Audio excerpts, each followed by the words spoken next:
ഞങ്ങളും ക്രൂശിക്കപ്പെട്ട ക്രിസ്തുവിനെ പ്രസംഗിക്കുന്നു. ദൈവ തിരുനാമത്തിന് മഹത്വം ഉണ്ടാകട്ടെ. മിസ്റ്റർ ലൂക്കോസിൻ്റെ സുവിശേഷം 5-ാം അധ്യായം 4-ാം വാക്യം മുതൽ സംസാരിച്ച് തീർന്നപ്പോൾ അവൻ ശീമോനോട് ആഴത്തിലേക്ക് നീക്കി മീൻപിടുത്തത്തിന് വല ഇറക്കുവീൻ എന്ന് പറഞ്ഞു. അതിന് ശീമോൻ, നാഥ, ഞങ്ങൾ രാത്രി മുഴുവനും അധ്വാനിച്ചിട്ടും ഒന്നും കിട്ടിയില്ല, എങ്കിലും നിൻ്റെ വാക്കിന് ഞാൻ വല ഇറക്കാം എന്ന് ഉത്തരം പറഞ്ഞു. നാഥ, ഞങ്ങൾ രാത്രി മുഴുവനും അധ്വാനിച്ചിട്ടും ഒന്നും കിട്ടിയില്ല. നിരാശ മുറ്റിയ ചില വാക്കുകൾ, തളർന്നു പോയ ചില വാക്കുകൾ, ഭാരപ്പെടുന്ന ചില വാക്കുകൾ, ആശയറ്റുപോയൊരു ഹൃദയത്തിൽ നിന്ന് വരുന്ന ഉൾത്തേങ്ങലിൻ്റെ ഗീരുക്കൾ എന്ന് നല്ല ഭാഷയിൽ പറയട്ടെ, ഉൾത്തേങ്ങലുകൾ, നെടുവീർപ്പുള്ള വാക്കുകൾ, അത്യന്തം ദുഃഖമയമായ വാക്കുകൾ, വിഷാദപരവശമായ വാക്കുകൾ. നാഥ, ഞങ്ങൾ രാത്രി മുഴുവനും അധ്വാനിച്ചിട്ടും ഒന്നും കിട്ടിയില്ല. ദൈവത്തിന് സ്തോത്രം. എത്രയോ ആളുകളാണ് നിരാശയിൽ കഴിയുന്നത്, എത്ര കുടുംബങ്ങളാണ് നിരാശയിൽ കഴിയുന്നത്, എത്ര ജീവിതങ്ങളാണ് നിരാശയിൽ കഴിയുന്നത്. പ്രിയപ്പെട്ടവരെ, നാം ഈ സത്യം അറിയുമ്പോൾ, എൻ്റെ കർത്താവേ, നീ എനിക്ക് ഇത്രത്തോളം സമാധാനം തന്നല്ലോ, നിനക്ക് സ്തോത്രം, നാം അറിയാതെ പറഞ്ഞു പോകും. സത്യ ആരാധന ആരംഭിക്കും. എത്രയോ രോഗികൾ ഈ ലോകത്ത്, എത്രയോ രോഗികൾ. ഞാൻ പറയട്ടെ, നമ്മുടെ അഹങ്കാരമെല്ലാം തീരും ഒരു ഹോസ്പിറ്റലിൽ ചെന്ന് കണ്ടാൽ മതി. ഒരു ഹോസ്പിറ്റലിലെ ജനറൽ വാർഡിൽ കൂടി ഒന്ന് നടന്നാൽ മതി. അപ്പോൾ ഏ വാർഡിലാകട്ടെ, രോഗികളെ ഒരു കാലത്ത് നല്ല വീരന്മാരായിരുന്നവർ, നല്ല ബലശാലികളായിരുന്നവർ, നാട് ഭരിക്കുകയും നാട് കെടുക്കുകയും ചെയ്തവർ, നാടിനെ വിറപ്പിച്ചവർ, അനേകരെ ഭീതിപ്പെടുത്തിയവർ, നാടിൻ്റെ പേടി സ്വപ്നമായിരുന്നവർ, എത്ര പേര് തളർന്ന് വിവശരായി കിടക്കുന്നു പ്രിയരെ. എല്ലാ ശക്തിയും അസ്തമിച്ച് എല്ലാ കഴിവും പോയി ഇതാ ക്ഷീണിതരായി എത്രയോ പേര് മരണത്തോട് മല്ലടിച്ചുകൊണ്ട് ഇഞ്ചിഞ്ചായി മരണത്തിൻ്റെ വിനാഴികയിലേക്ക് നീങ്ങിക്കൊണ്ടിരിക്കുന്നു. നോക്കൂ, നമ്മുടെ അഹങ്കാരമെല്ലാം പറന്നു പോകും, നമ്മുടെ കഴിവെല്ലാം തീരും, നമുക്കൊന്നും അഭിമാനിക്കൽ ഇല്ലെന്ന് മനസ്സിലാകും. എല്ലാം മായല്ലോ കർത്താവേ, എല്ലാം മായല്ലോ, എല്ലാം താൽക്കാലികമല്ലോ, എല്ലാം ക്ഷണികമല്ലോ. ദൈവത്തിന് സ്തോത്രം. എത്രയോ പേര് ജീവിതത്തിൽ നൈരാശ്യത്തിൽ പൂണ്ട് കഴിയുന്നു. ദൈവത്തിന് സ്തോത്രം. ഞാൻ നിങ്ങളോട് പറഞ്ഞിട്ടുണ്ട് ഒരു സംഭവം. ഒരു കൊച്ചുകുട്ടി, അന്ന് അവൻ സ്കൂളിൽ നിന്ന് വന്ന പാടെ അമ്മയുടെ അടുക്കലേക്ക് പോയില്ല. എന്നും സ്കൂളിൽ നിന്ന് വന്നാൽ അവൻ ഓടി അമ്മയുടെ അടുത്ത് ചെല്ലും. അമ്മ അവന് ചായയും പലഹാരങ്ങളൊക്കെ കൊടുക്കും, ചെറിയ ലഘുഭക്ഷണം കൊടുക്കും. അവൻ സന്തോഷമായി അവൻ പിന്നെ കളിക്കാനൊക്കെ പോകും. എന്നാൽ അന്ന് അവൻ അങ്ങ് അമ്മയുടെ അടുത്തേക്ക് ചെന്നില്ല. കുറേ നേരം കഴിഞ്ഞിട്ട് മോനെ കാണുന്നില്ലല്ലോ. അമ്മ അന്വേഷിച്ച് നോക്കി. അപ്പോൾ കിടപ്പുമുറിയിലുണ്ട്, പക്ഷേ കിടക്കയിലല്ല. അവൻ കട്ടിലിൻ്റെ ചുവടെ തളർന്ന് കിടക്കുകയാണ്. അയ്യോ, ഈ കൊച്ചെന്താണ് ഇപ്പോൾ ഇത്ര നേരത്തെ കിടന്ന് ഉറങ്ങുന്നത്? അമ്മ നോക്കി, പക്ഷേ ഉറങ്ങുകയല്ല, കരയുകയാണ്. കരയുകയാണ്. കണ്ണീരിങ്ങനെ വീണവിടെ നനഞ്ഞിട്ടുണ്ട്, തറ നനഞ്ഞിട്ടുണ്ട്. വെറും തറയിൽ പാവം ആ മോൻ കിടക്കുകയാണ്. അമ്മ മോനെ വിളിച്ചു, മോനെ മോനെ. അവൻ കരയുകയാണ്. അവൻ എഴുന്നേറ്റു, പക്ഷേ അവൻ വളരെ അവശതയോടെ കരയുകയാണ്. അമ്മ ചോദിച്ചു, മോൻ എന്തിനാ കരയുന്നത്, എന്നാ പ്രയാസം, പറ എന്നാ. ആദ്യമൊന്നും മിണ്ടിയില്ല, മിണ്ടാൻ പറ്റില്ല, കാരണം ഗൽഗതം കൊണ്ട് തൊണ്ട ഇടറുന്നതുകൊണ്ടൊന്നും മിണ്ടാൻ പറ്റുന്നില്ല. പിന്നെ അവൻ മിണ്ടി. എന്താ, ഇന്ന് എന്നും പറയാറുള്ളത് പോലെയല്ല, ഇന്ന് സാറ് പറഞ്ഞത് ഒത്തിരി കട്ടിയായിട്ടാണ്. നിന്നെ ഈ ക്ലാസ്സിന് കൊള്ളൂല്ല എന്നാണ് പറഞ്ഞത്. ഈ ക്ലാസ്സിൽ നീ ഒന്ന് വരാതിരിക്കാമോ എന്നാണ് ചോദിച്ചത്. നീ ദയവായി ഞങ്ങളുടെ സ്കൂളിന് ചീത്തപ്പേരുണ്ടാക്കാതെ നീ ഇങ്ങോട്ട് വരാതിരിക്കാമോ, ഈ ക്ലാസ്സിന് നിന്നെ കൊള്ളൂല്ല എന്ന് സാറ് പറഞ്ഞു. അത് എനിക്ക് പലപ്പോഴും സാർ ഇങ്ങനെയൊക്കെ പറയാറുണ്ട്, സാരമില്ലായിരുന്നു. പക്ഷേ ഇന്ന് ഞാൻ ഏതായാലും പഠിക്കാൻ കൊള്ളൂല്ലോ, ഒന്നും പഠിച്ചാൽ എൻ്റെ തലയിലിരിക്കില്ല. സാറ് പറഞ്ഞത് ശരിയാണ്, എനിക്കൊന്നും ഓർമ്മ കിട്ടില്ല, പഠിക്കാൻ എനിക്ക് കഴിവില്ല. എന്നാൽ കളിക്കാമെന്ന് വിചാരിച്ചാൽ കളിക്കളത്തിലേക്ക് ചെന്നു, പ്ലേ ഗ്രൗണ്ടിലേക്ക്. അപ്പോൾ അവിടെയുള്ള കൂട്ടുകാർ പറഞ്ഞു, ദയവായി നീ ഇങ്ങോട്ട് വരാതിരിക്കാമോ, നിന്നെ ക്ലാസ്സിനും കൊള്ളൂല്ല, പ്ലേ ഗ്രൗണ്ടിനും കൊള്ളൂല്ല, നിന്നെ ക്ലാസ്സിനും കൊള്ളൂല്ല, കളിക്കളത്തിനും കൊള്ളൂല്ല, നിന്നെ എന്തിനു കൊള്ളാം, നീ വീട്ടിലിരുന്നാൽ മതി, നീ സ്കൂളിലോട്ട് വരികയേ വേണ്ട.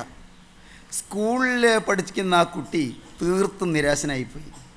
അവൻ്റെ കുരുന്ന് മനസ്സ് നല്ലപോലെ നൊന്തു. അവൻ നല്ലപോലെ വേദനിച്ചായത് പറഞ്ഞത്. അമ്മ അവനെ ചേർത്തണച്ച് നിർത്തി. അമ്മ അവനെ അവൻ്റെ ദേഹത്ത് തലോടിക്കൊണ്ട് പറഞ്ഞു, മോനെ, എല്ലാവരേക്കാളും കൂടുതൽ നിന്നെ അറിയാവുന്ന എനിക്കല്ലേ, എല്ലാവരേക്കാളും കൂടുതൽ നിന്നെ അറിയാവുന്ന എനിക്കല്ലേ, ഞാൻ നിന്നോടൊരു കാര്യം പറയാം. നീ യേശുവിനെ വിശ്വസിക്കൂ, നീ യേശുക്രിസ്തുവിനെ വിശ്വസിക്കൂ മോനെ, നീ വലിയവനാകും, നീ വലിയവനാകും, നീ വലിയവനാകാൻ ജനിച്ചവനാണ്.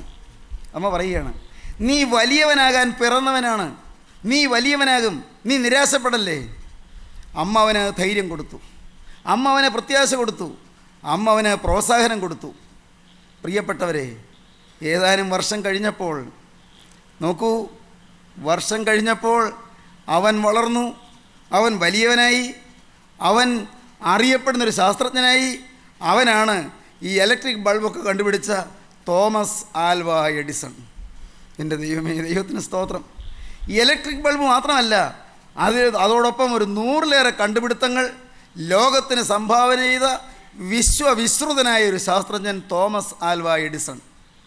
നോക്കൂ പ്രിയപ്പെട്ടവരെ, ഞാൻ നിങ്ങളോട് പറയട്ടെ, ആ അധ്യാപകനെ ക്ലാസ്സിന് കൊള്ളൂലെന്ന് പറഞ്ഞില്ലേ, ആ അധ്യാപകൻ്റെ പിന്മുറക്കാരധ്യാപകർ ഇവനെക്കുറിച്ച് പറയുന്നത് എന്താണെന്നറിയാമോ? മഹാനായ തോമസ് ആൽവ എഡിസൺ.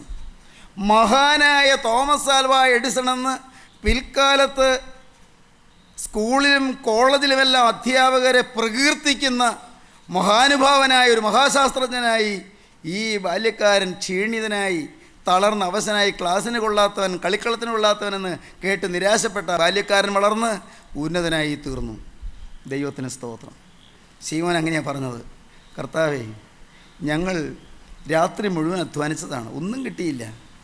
എന്താ പറഞ്ഞത്? 5-ാം വാക്യം, നാഥ, ഞങ്ങൾ രാത്രി മുഴുവൻ അധ്വാനിച്ചിട്ട് ഒന്നും കിട്ടിയില്ല, എങ്കിലും നിൻ്റെ വാക്കിനെ ഞാൻ മലയിറക്കാം. പ്രതീക്ഷയില്ല കർത്താവേ, ആശയ്ക്ക് വകയില്ല. ഞങ്ങൾ രാത്രി മുഴുവൻ അധ്വാനിച്ചതാണ്, ഈ ഗലീലാ കടൽ അരിച്ച് പെറുക്കിയതാണ്. ഈ കടലിൽ ഞങ്ങൾക്ക് നല്ല പരിചയമുണ്ട്. കടലിൽ മീൻകൂട്ടം എവിടെയാണ് കാണാൻ ഇടയുള്ളതെന്ന് ഞങ്ങൾക്ക് നല്ല അനുഭവ സമ്പത്തുണ്ട്, പരിചയ സമ്പത്തുണ്ട്. ഞങ്ങൾക്കറിയാം എവിടെ വല വീശിയാൽ മീൻ കിട്ടും, ഞങ്ങൾക്കറിയാം. പക്ഷേ ഞങ്ങൾ ഈ രാത്രി മുഴുവൻ അധ്വാനിച്ചു. എന്ത് പറ്റിയെന്ന് പറഞ്ഞുകൂടെ, ഒരു പൊടിച്ചീൻ പോലും കിട്ടിയില്ല, ഒരു ചെറിയ മീൻപരൽ പോലും കിട്ടിയില്ല. പ്രിയപ്പെട്ടവരെ, നിരാശപ്പെട്ടിരിക്കുന്നവർക്ക് പ്രത്യാശ തരാൻ യേശു ഇതാ പടകിൽ കയറിയിരിക്കുന്നു. ദൈവത്തിന് സ്തോത്രം. ഇന്ന് നിങ്ങൾ ശാന്തമായിട്ട് നിങ്ങളിരിക്കുന്നിടത്ത് നിങ്ങളുടെ ഹൃദയം ഒന്ന് തുറന്നിട്ട്, നിങ്ങളുടെ ആകുലങ്ങളൊന്ന് മാറ്റിയിട്ട്, നിങ്ങളുടെ അരികത്തുള്ള ക്രിസ്തുവിനോട് നിങ്ങളൊരു വാക്ക് പറയണം. കർത്താവേ, എനിക്ക് പലതിലും പരാജയമാണ്, ഇതുവരെ പലതിലും പരാജയം. ഞാൻ ജീവിക്കാൻ കൊള്ളാത്തവനാണ്, എനിക്ക് ജീവിക്കാൻ അറിഞ്ഞുകൂടാ. പലരും എന്നെ പറ്റിച്ചു, പലരും എന്നെ ചതിച്ചു. കർത്താവേ, എനിക്ക് ജീവിക്കാനുള്ള കഴിവില്ല, എനിക്ക് നല്ലതുപോലെ പെരുമാറാൻ കഴിവില്ല, ഒരു നല്ല വാക്ക് പറയാൻ കഴിവില്ല, ആരെയും ഒന്ന് പ്രീതിപ്പെടുന്ന രീതിയിൽ ഒരു നല്ല വാക്ക് പറയാൻ കഴിവില്ല, എനിക്കൊരാളെ സ്നേഹത്തോടെ പുഞ്ചിരിയോടെ സ്വീകരിക്കാൻ കഴിവില്ല. കർത്താവേ, ഒരു മധുരവാക്ക് പറയാൻ എനിക്ക് അറിഞ്ഞുകൂടാ. എൻ്റെ കർത്താവേ, ഞാൻ ഇതുവരെ ഒരു പരാജയമാണല്ലോ. ദൈവത്തിന് സ്തോത്രം. എൻ്റെ ജീവിതമാകെ പരാജയമാണല്ലോ. നാളതുവരെയുള്ള ജീവിതം പരാജയമാണല്ലോ. എനിക്കൊരു ജയം തരാമോ? ഉടയവനെ, ഞാൻ കുരിശിൽ ജയമെടുത്ത രക്ഷക, നീ എൻ്റെ ഹൃദയത്തിലേക്ക് വന്ന് എനിക്കൊരു ജയം തുടങ്ങിത്തരാമോ? ഒരു ജയം നീ ആരംഭിച്ചു തരാമോ? കർത്താവേ, തൊട്ടടുത്തെല്ലാം പരാജയപ്പെട്ട ഒരു പാവപ്പെട്ടവനാണ് കർത്താവേ ഞാൻ. നിനക്കറിയാമല്ലോ, ഞാനും ഇപ്പോൾ അറിയുന്നുണ്ട്. കുറച്ചൊന്നും ഞാൻ അറിഞ്ഞിരുന്നില്ല കർത്താവേ. ഇത്രയും കനത്ത പരാജയമാണ് ഞാനൊന്നും മനസ്സിലാക്കിയിരുന്നില്ല കർത്താവേ. ഒരുപടി തോൽവി എനിക്ക് വന്നിട്ടും ഞാൻ പിന്നെയും ചിലതിലെല്ലാം പുകഴുകയും പ്രശംസിക്കുകയും അഭിമാനിക്കുകയും ചെയ്തിരുന്നു കർത്താവേ. എൻ്റെ വിദ്യാഭ്യാസത്തിൽ ഞാൻ പ്രശംസിച്ചിട്ടുണ്ട്. എൻ്റെ അറിവിലും പാണ്ഡിത്യത്തിലും കഴിവിലും എൻ്റെ വൈഭവത്തിലും എൻ്റെ സംസിദ്ധിയിലുമെല്ലാം ഞാൻ അഭിമാനിച്ചിട്ടുണ്ട് കർത്താവേ. എന്നാൽ ഇന്ന് ഞാൻ തറപറ്റിയവനായി ഇതാ വരുന്നു, ഞാൻ നിലംപരിചായി ഇതാ വരുന്നു. ഞാൻ നിൻ്റെ കാൽക്കൽ വന്ന് വീഴുകയാണ് കർത്താവേ. എൻ്റെ ദൈവമേ, നൂറ്റാണ്ടുകൾക്ക് മുൻപ് എൻ്റെ കർത്താവേ, 2000-ലേറെ വർഷം മുൻപ് ഗലീല കടലിലെ ചിറ്റോളങ്ങൾക്ക് മീതെ നടന്ന വാഴ്ത്തപ്പെട്ട കർത്താവേ, അന്ന് ഗലീല കടൽപ്പുറത്ത് നിന്നുകൊണ്ട് ശീമോനെ നോക്കിക്കൊണ്ടുനിന്ന വാഴ്ത്തപ്പെട്ട കർത്താവേ, ശീമോൻ്റെ പടയിൽ നിന്നുകൊണ്ട് കരയിലുള്ള ജനത്തോട് സംസാരിച്ച കർത്താവേ, എന്നും പരാജയപ്പെട്ടവനായ ഈ സാധു മനുഷ്യനോട് നീ ഒന്ന് മനസ്സറിയണം. ഞാൻ നിൻ്റെ കൈപ്പണിയല്ലോ, ഞാൻ നിൻ്റെ സൃഷ്ടിയല്ലോ. ഉടയവനെ, ഞാൻ നിൻ്റെ സൃഷ്ടിയല്ലോ. നീ എന്നെ മെനഞ്ഞതല്ലോ. എന്നെ ഈ ഭൂമിയിലേക്ക് കൊണ്ടുവന്നത് എൻ്റെ ആവശ്യപ്രകാരമല്ലല്ലോ, ഞാൻ പറഞ്ഞിട്ടല്ലല്ലോ, ഞാൻ പ്രാർത്ഥിച്ചിട്ടല്ലല്ലോ, ഞാൻ ആവശ്യപ്പെട്ടിട്ടല്ലല്ലോ. നീയല്ലയോ എന്നെ ഈ ഭൂമിയിലേക്ക് കൊണ്ടുവന്നത്. ഇത്രയും നാൾ എനിക്ക് ആരോഗ്യം തന്നത് നീയല്ലോ, എൻ്റെ ആയുസ് നീട്ടിത്തന്നത് നീയല്ലോ, രോഗം വന്നപ്പോൾ ശമനം തന്നത് നീയല്ലോ, ഓപ്പറേഷൻ തിയേറ്ററിൽ നിന്ന് ജീവനോടെ പുറത്തു കൊണ്ടുവന്നത് നീയല്ലോ. എൻ്റെ ദൈവമേ, അമ്മയുടെ ഗർഭപാത്രത്തിൽ ഉരുവാകുമ്പോൾ എന്നെ അറിഞ്ഞതും മുദ്ര വെച്ചതും നീയല്ലോ, എന്നെ തെരഞ്ഞെടുത്തതും എൻ്റെ മേൽ നിന്റെ നാമം മുദ്ര കുത്തിയതും നീയല്ലോ, എന്നെ നിന്റെ വിശുദ്ധനാക്കാൻ വിളിച്ച് വേർതിരിച്ചത് നീ എൻ്റെ കൃപയല്ലോ. നാഥ, ഇന്ന് ഞാൻ ഈ വാക്കുകൾ നിന്നോട് എളിമയോടെ പറയട്ടെ. പരാജയത്തിൻ്റെ ഭാണ്ഡങ്ങളും പേറിക്കൊണ്ട് തോൽവിയുടെ കണക്കും പറഞ്ഞുകൊണ്ട് ഞാനിതാ നിന്റെ പാദപീഠത്തിലേക്ക് വരുന്നു. ഇന്ന് ജയത്തിൻ്റെ ആദ്യത്തെ അധ്യായം കുറിക്കുവാൻ ഞാനിതാ നിന്റെ പാദപീഠത്തിലേക്ക് വരുന്നു. ജയം തരണമേ. ദൈവത്തിന് സ്തോത്രം. ദൈവത്തിൻ്റെ വലിയ നാമം മഹത്വപ്പെടട്ടെ. നമുക്കൊന്ന് പാടാം പ്രിയരെ. പ്രതികൂലത്തിൻ കാറ്റുകളാൽ ക്ഷീണിച്ചിടരുതേ, മിശിഹാരാജൻ നിൻ കൂടെ ബോട്ടിലുണ്ടല്ലോ. മിശിഹാരാജൻ നിൻ കൂടെ ബോട്ടിലുണ്ടല്ലോ. അഹളനാദം കേൾക്കാറായി കുഞ്ഞാട്ടിൻ കാതേ, വ്യാകുലകാലം തീരാറായി ക്രൂശിൽ സാക്ഷികളെ. ആയാറിൽ ഞാൻ കണ്ടിടുമാ ദൂതസേനകളെ,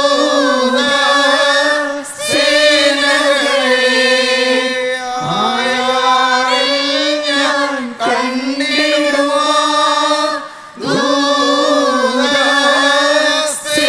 ദൂതസേനകളെ.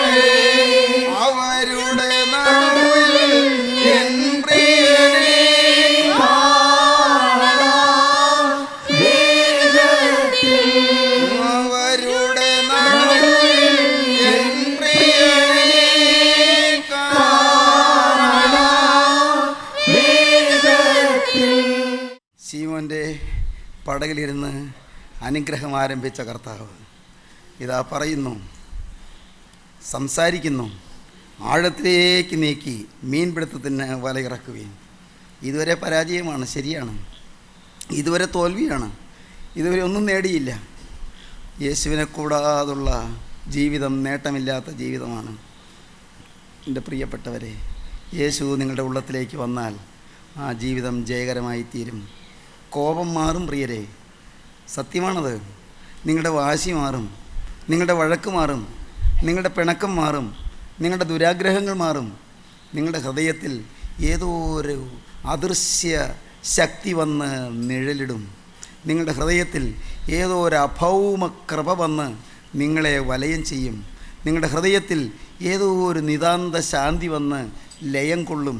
സഹോദരങ്ങളെ, നിതാന്ത ശാന്തി ഹൃദയത്തിൽ വലിയൊരു സ്വസ്ഥത, ഉള്ളത്തിൽ വലിയൊരു ശാന്തത. ഇതുവരെ പരാജയപ്പെട്ട ജീവിതം അത് വിജയിക്കാൻ തുടങ്ങും. ഇതുവരെ കോപത്തിൻ്റെ മേൽ ജയമില്ല, ഇതുവരെ അശുദ്ധിയുടെ മേൽ ജയമില്ല, തന്നെത്താൻ അശുദ്ധമാക്കുന്ന പാപത്തിൻ്റെ മേൽ ജയമില്ല, ഇതുവരെ ചീത്ത കൂട്ടുകെട്ടിൽ ജയമില്ല, ഇതുവരെ കഞ്ചാവിൽ ജയമില്ല, ഇതുവരെ മദ്യത്തിൻ്റെ മേൽ ജയമില്ല, ഇതുവരെ സിനിമയുടെ മേൽ ജയമില്ല, ഇതുവരെ അഴുക്കായ ചാലുകളിൽ ജയമില്ല, ഇതുവരെ അനേകം ദുശ്ശീലങ്ങൾക്ക് വശംപ്പെട്ടു പോയി. എന്നാൽ മകനെ, നിനക്ക് ജയം തരുന്ന യേശു ക്രിസ്തു ജീവിക്കുന്നു. ജയം തരാനാണ് യേശു ക്രൂസിൽ പരാജിതനെ പോലെ മരിച്ചു കിടന്നത്. നിനക്ക് ജയം തരാനാണ്, നിന്നെ ജയിപ്പിക്കാനാണ് യേശു ക്രൂസിൽ പരാജിതനെ പോലെ കിടന്നത്. ക്രൂസ് ഒരു പരാജയമല്ല, അത് ജയത്തിൻ്റെ ആദ്യത്തെ ചുവടുവെപ്പാണ്. ദൈവത്തിന് സ്തോത്രം. അതൊന്ന് പറഞ്ഞുകൊള്ളട്ടെ, അതൊന്ന് വിശദമാക്കിക്കൊള്ളട്ടെ. ക്രൂസ് ജയത്തിൻ്റെ ആദ്യത്തെ കാൽവയ്പ്പാണ്. ദൈവത്തിന് സ്തോത്രം. എന്താണ് ഈ പറഞ്ഞത്? യഹൂദന്മാർ വിചാരിച്ചു കുരിശ് പരാജയമാണെന്ന്. തീർന്നല്ലോ, ഇവൻ്റെ കഥ കഴിഞ്ഞല്ലോ, ഉപകാരം, ഈ ശല്യം തീർന്നല്ലോ. യഹൂദന്മാരങ്ങനെയാണ് വിചാരിച്ചത്. കയ്യാഫാവും ഹന്നാവും വിചാരിച്ചു ഈ ശല്യം തീർന്നല്ലോ. ആ നീചൻ മരിച്ചു എന്നാണ് യഹൂദന്മാർ പറഞ്ഞത്. ആ നീചൻ മരിച്ചു. പ്രിയപ്പെട്ടവരെ, അന്നത്തെ ശാസ്ത്രിമാർ വിചാരിച്ചു ഭ്രാന്ത് പിടിച്ചവൻ. വേദശാസ്ത്രം അറിയാവുന്നവരാ. യേശുവിനെക്കുറിച്ച് പറഞ്ഞത് ഭ്രാന്ത് പിടിച്ചവൻ. അന്നത്തെ സമൂഹം പറഞ്ഞു തച്ചൻ്റെ മോൻ, തീർന്നല്ലോ. ദൈവത്തിന് സ്തോത്രം. അന്നത്തെ പരീശന്മാർ പറഞ്ഞു, മതതീഷ്ണതയുള്ള ആളുകൾ പറഞ്ഞു, എന്തു പറഞ്ഞു? ബേൽസബൂബ്, പിശാചുക്കളുടെ തലവൻ. ഏതായാലും എൻ്റെ കഥ കഴിഞ്ഞല്ലോ. പ്രിയപ്പെട്ടവരെ, കഥ കഴിഞ്ഞു എന്ന് പറഞ്ഞെങ്കിലും കഥ തുടങ്ങുകയാണ്. ദൈവത്തിന് സ്തോത്രം. കഥ ആരംഭിക്കുകയാണ്, ചരിത്രം തുടങ്ങുകയാണ്. ദൈവത്തിന് സ്തോത്രം. ഗോകുൽത്തായിലെ കുരിശിൽ രക്ഷയുടെ ചരിത്രം പ്രോദ്ഘാടനം ചെയ്യുകയാണ്. ദൈവത്തിന് സ്തോത്രം. ഗോകുൽത്തായിലെ കുരിശിൽ രക്ഷകൻ ജയം ആരംഭിച്ചു തരികയാണ്. ജയമാണ് കുരിശ്. സ്വയത്യാഗം ജയത്തിൻ്റെ ആദ്യത്തെ ചുവടുവെപ്പാണ്. സ്വയത്യാഗം. എൻ്റെ ദൈവമേ, പറയാൻ എളുപ്പമാണല്ലോ. സ്വയത്യാഗം എന്നെ ഒന്ന് പരിശീലിപ്പിക്കണമേ കർത്താവേ. സ്വയത്യാഗം എനിക്കൊരു സമ്മാനമായി തരണമേ കർത്താവേ. സ്വയത്തെ ത്യജിക്കാൻ, സ്വയത്തെ മരിപ്പിക്കാൻ, എൻ്റെ ഞാനെന്ന എൻ്റെ പ്രകൃതത്തെ ഒന്ന് മരിപ്പിക്കാൻ, എൻ്റെ ഈഗോ എന്ന് മരിച്ചു കിട്ടുവാൻ ഉടയവനെ നിൻ്റെ കുരിശിൻ്റെ ചങ്കിൽ സ്ഥാപിക്കണമേ. കുരിശിലെ മരണം എനിക്ക് യാഥാർത്ഥ്യമാക്കി തീർക്കണമേ.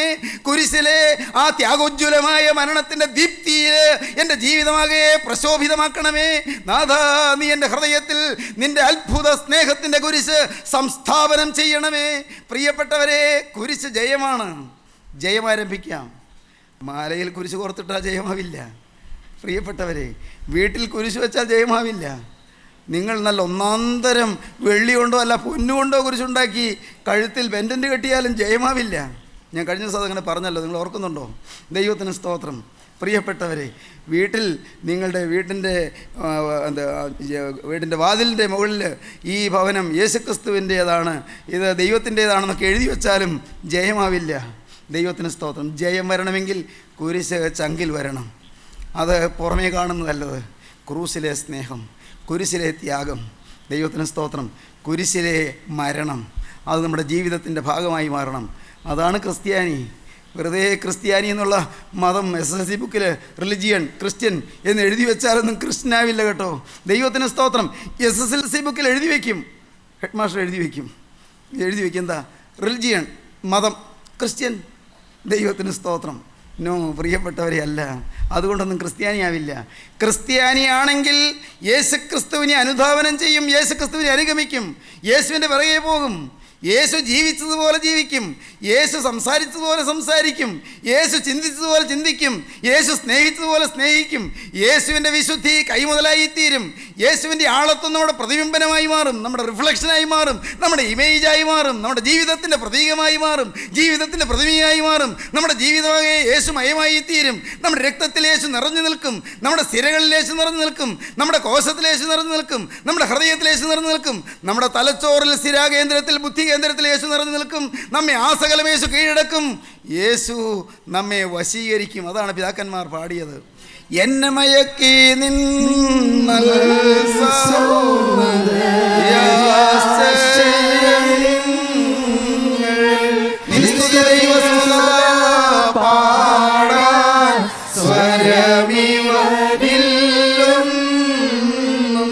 എന്നെ മയക്കി നിന്നൽ സൗന്ദര്യാശയങ്ങൾ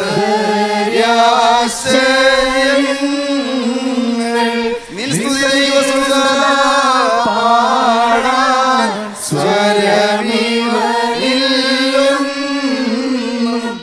കർത്താവേ, നിൻ്റെ ആശ്ചര്യകരമായ, നിൻ്റെ അതിശയകരമായ ആ കുരിശിലെ സ്നേഹം എന്നെ വശീകരിച്ചു, എന്നെ മയക്കി, എന്നെ ആകർഷിച്ചു, എന്നെ സ്വാധീനം ചെയ്തു. എന്നെ മയക്കി നിൻ നൽ സൗന്ദര്യാശ്ചര്യങ്ങൾ. ആശ്ചര്യകരമായ സൗന്ദര്യം, ബാഹ്യ സൗന്ദര്യമല്ല.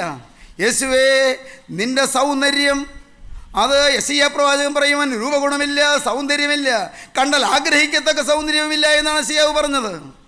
ക്രൂസിൽ ചോര കറ്റച്ച് മുഖത്തും നെഞ്ചിലും കാലിലും കവിളിലുമെല്ലാം ചോര കറ്റച്ചിരുന്ന യേശുവിന് രൂപഗുണമില്ല, സൗന്ദര്യമില്ല, കണ്ടാൽ ആഗ്രഹിക്കത്തക്ക സൗന്ദര്യമില്ല എന്ന് യേശു ജനിക്കുന്നതിന് 750 കൊല്ലം മുമ്പ് യെശയ്യാവ് പറഞ്ഞു. പിന്നെ ഏതാണ് യേശുവിൻ്റെ സൗന്ദര്യം? യേശുവിൻ്റെ വിശുദ്ധിയാണ്, യേശുവിൻ്റെ സ്നേഹമാണ്, യേശുവിൻ്റെ ഹൃദയമാണ്, യേശുവിൻ്റെ രക്ഷയാണ്. അതാണ് സൗന്ദര്യം. എന്നെ മയക്കി നിന്നൽ സൗന്ദര്യാശ്ചര്യങ്ങൾ. ആശ്ചര്യകരമായ സൗന്ദര്യം എന്നെ വശീകരിച്ചു. കർത്താവേ, നിനക്ക് സ്തുതി പാടാൻ എനിക്ക് സ്വരമില്ലല്ലോ, നിനക്ക് സ്തുതി പാടാൻ എനിക്ക് നാവില്ലല്ലോ. 1000 നാവുകളാലും 10,000 വാക്കുകളാലും 1000 നാവുകളാലും 10,000 വാക്കുകളാലും സ്നേഹമവന്റെ മരാലും ഞാനെന്നും സ്തുതിക്കും. തിരുമനുസുതനെ ആനന്ദഗാനങ്ങൾ പാടിപ്പുകഴ്ത്തി ഞാനെന്നും സ്തുതിക്കും. നിങ്ങളുടെ പടകിൽ യേശു കയറിയോ? യേശു നിങ്ങളുടെ നിരാശ മാറ്റിയത് നിങ്ങൾ അനുഭവിച്ചോ? അവൻ നിങ്ങളെ നോക്കി തൻ്റെ കരം ഉയർത്തിയത് നിങ്ങൾ കണ്ടുവോ? നിങ്ങളുടെ നേരെ ഉയർത്തിയ ആണിപ്പാടുള്ള കരം നിങ്ങൾ കണ്ടുവോ? ആ കരം നിങ്ങളുടെ തലയിൽ വയ്ക്കാൻ നീട്ടി വരുന്നത് നിങ്ങൾ കാണുന്നുണ്ടോ?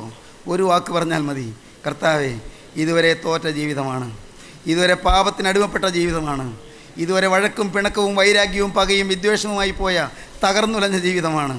നാഥ, ഇന്നൊരു പുതിയ ജീവിതം ഞാൻ ആരംഭിക്കട്ടെ കർത്താവേ.